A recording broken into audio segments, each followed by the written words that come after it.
Elon மஸ்கினால் இந்த மண்ணுலகத்திலிருந்து விண்ணுலகத்திற்கு rocket அனுப்புறாரு. ஒரு பைசா கூட செலவில்லாம நம்மாலும் இந்த மண்ணுலகத்திலிருந்து விண்ணுலகத்திற்கு ராக்கெட்டை அனுப்ப முடியும். மூலாதாரத்திலிருந்து உங்களது முதுகுத்தண்டு வழியாக அந்த வெப்பம் என்பது பயணம் செய்யும்.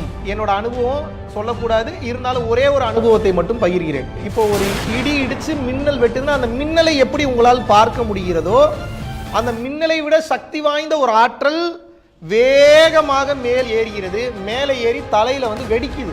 இது ஒரு மாபெரும் பேரண்டத்தினுடைய ஒரு காட்சி. அப்படியே கரைஞ்சிட்டேன். கரைஞ்சதுக்கு அப்புறம் எங்க இருக்குன்னே தெரியல. உடம்ப ஃபீல் பண்ண முடியல, கையை ஃபீல் பண்ண முடியல, காலை ஃபீல் பண்ண முடியல. உண்மையான ராக்கெட்டு நமக்குள்ள இருக்கு. அதை அனலினால் மேலே எழுப்பும் போது அந்த இறை காட்சி மனித உடலை கடந்த காட்சி கிடைக்கும். அப்புறம் சேட்டிலைட் மேலே ஏவப்பட்டாச்சு.